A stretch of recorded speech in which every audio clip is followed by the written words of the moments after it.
Hold on, let me cue the intro.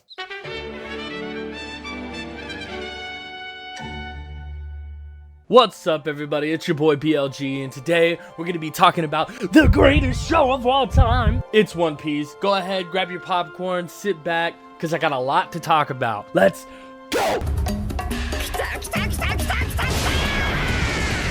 Can you feel it? I can feel it. What you are hearing right now is the drums of liberation. One Piece, at its core, is a show about freedom, about liberation, about fighting against your oppressors.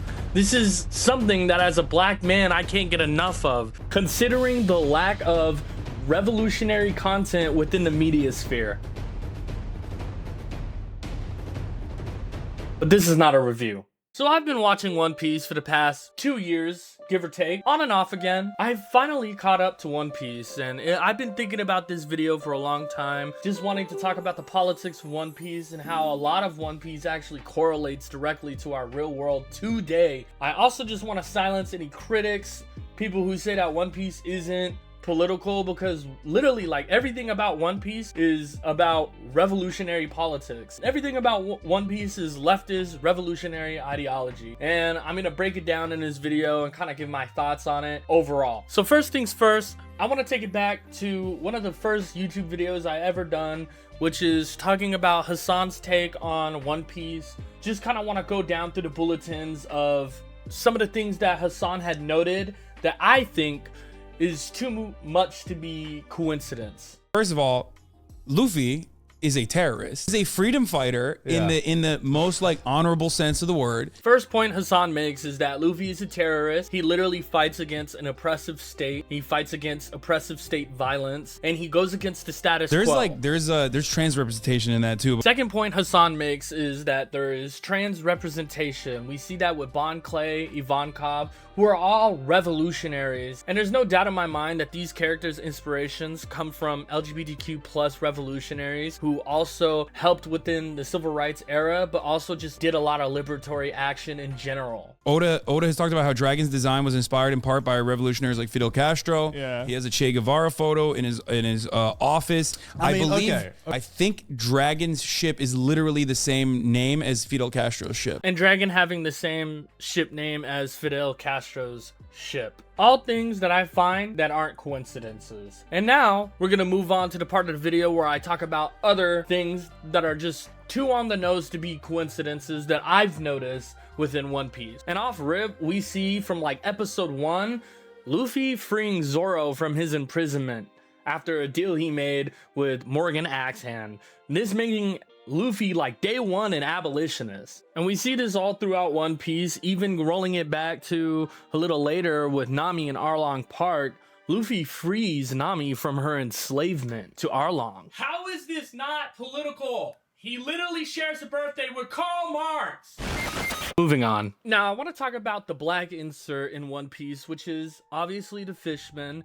I do have some reservations about it. I don't like how Hody Jones and Arlong and Fisher Tiger are used as kind of the Martin to Malcolm comparison, because Hody Jones and Arlong want to enslave their oppressors the way that their oppressors have enslaved them. And that is not by any means Malcolm X's ideology. It was more just about being militant against the face of oppression and calling it what it is. Whereas Martin Luther King actually like took a more nicer approach, a more liberal approach with his criticisms of whiteness and white supremacy. I don't think that that's a good stand-in, but I also want to say what they do right with the fishmen and the slaves of One Piece compared to the Celestial Dragons is the Celestial Dragons' fear of the slaves rising and doing unto them what they have done to the slave, which is a very real function of white supremacy in America today. You know, a lot of white people think that black people want to turn the tides back and do unto them what they have done unto us, and that's just simply not the case. What a lot of us are advocating for is the abolishment of those structures that are consistently perpetuated and held up by their blindness to it. One thing though that One Piece does great with depicting slavery is how relentless and heinous it is onto those who are being enslaved. It shows that there's complete systems of power and structure that enslaves people, not even just individually, but systematically. And I think this is actually a really good depiction of just how terrible slavery has been throughout the world. One Piece doesn't just show you a slave and tell you that slavery is wrong.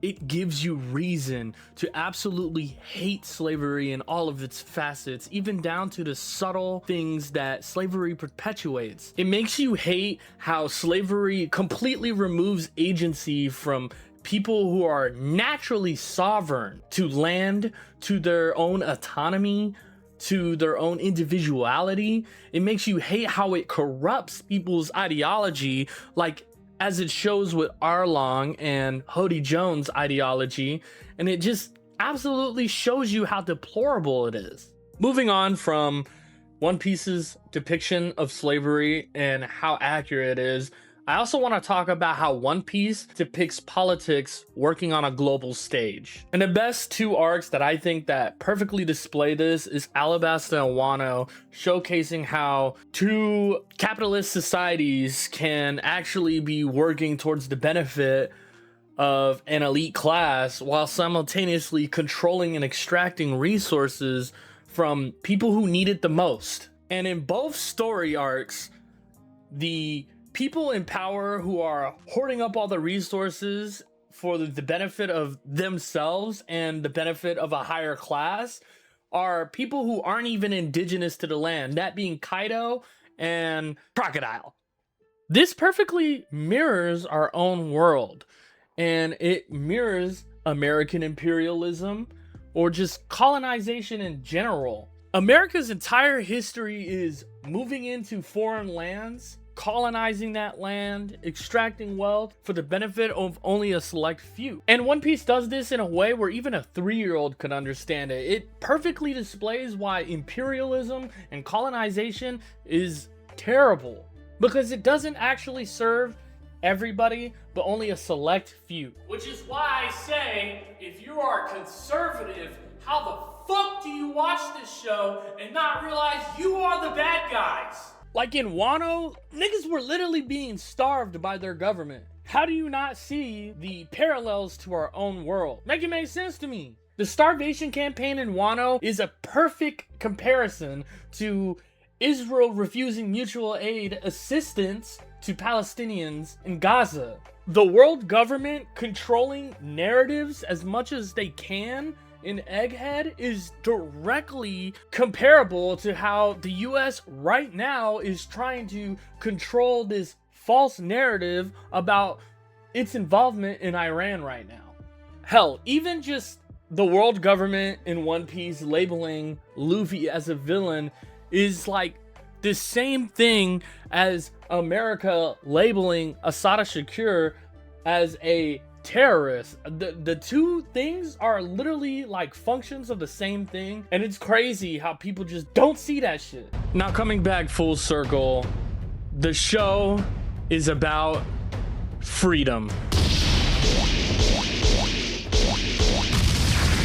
And that's why One Piece will probably be the best show I have ever watched in my life, because it does this in a way that is so practical, so realistic, while also simultaneously being like some of the goofiest shit you will ever see in your life. The core of my analysis is that One Piece reminds us of what it means to be free, while also reminding us of the price of freedom. It tells us to never give up in our pursuit of happiness and freedom. It tells us to never give up in our pursuit to achieve utopia. Now, I know in the beginning of the video I said that this is not a review, and it isn't. It's mainly just a collection of my thoughts on One Piece and some of my analysis on One Piece. With that being said though, all the things that I previously stated before is exactly what makes One Piece so great, because it stands firmly in its belief, it is principled, and it is militant in conveying to you the truths of the world. And the truths of the world is that we live in the kind of society that Luffy and them live in, whether you want to admit it or not. I want to end this video with, what's your favorite arc in One Piece? What's your favorite part about One Piece? And I hope you guys are as free as Luffy himself. I'll see you guys in the next video. Bye.